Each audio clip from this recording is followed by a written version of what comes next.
est 17h à Niamey. Bonsoir à tous et merci d'écouter les programmes de Studio Kalangu. Le journal en français, c'est avec Nafis Adam Sirfo.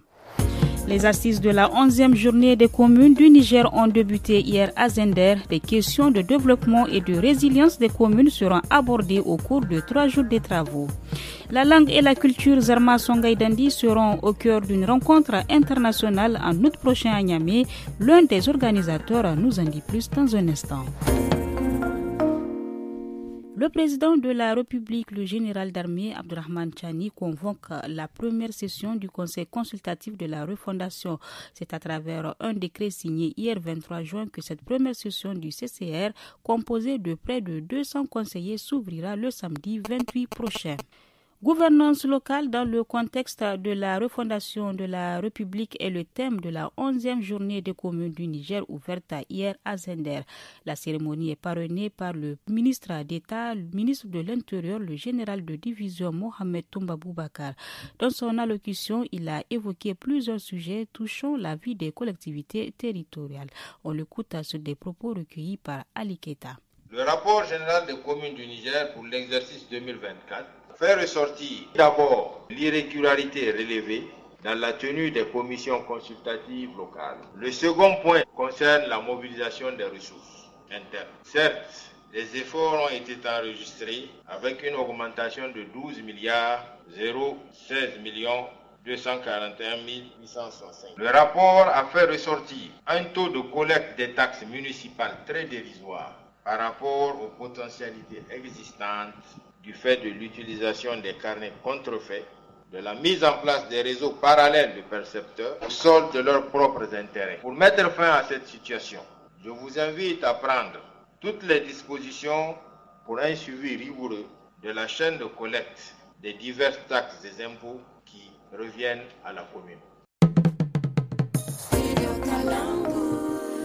En bref, Moussa Garba, journaliste à la radio et télévision Dounia Antenne de Maradi, interpellé le vendredi 20 juin par la police judiciaire, a été placé sous mandat de dépôt puis transféré à la prison civile de Maradi après son audition par le procureur et le juge d'instruction.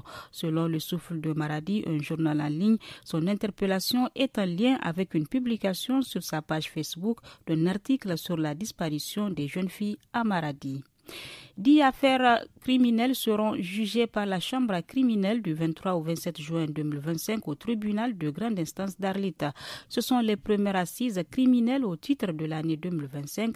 Mamansani Tankari, procureur près du tribunal de grande instance d'Arlita, détaille ces affaires au micro de Gungu Mahamman Dantani. Il s'agit pour l'essentiel de faits de viol, de faits de coups mortels, de faits de tentatives d'assassinat, de faits de vol criminel également, donc les vols aggravés. Les audiences se tiendront comme prévu du lundi 23 au vendredi 27 juin 2025. Pour le moment, tout se passe bien et nous souhaitons de bonnes assises à tous les participants.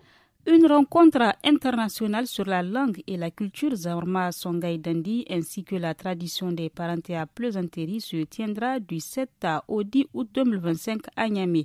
La rencontre vise à promouvoir ces langues et cultures tout en explorant leur rôle dans le renforcement de la paix et de la cohésion sociale dans la région du Sahel. Aboubakar Yacouba Meiga, membre du comité d'organisation, explique au micro de Mokhtar Hamadou. L'idée est partie de 2019 pour la première fois.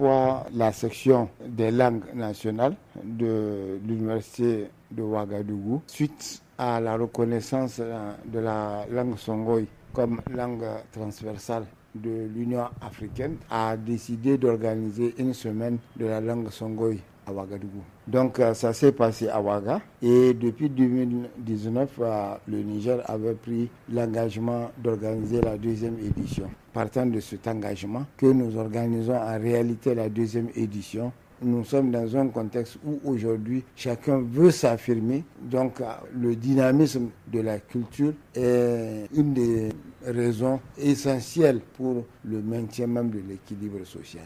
C'est la fin de ce journal. Merci à vous de l'avoir suivi.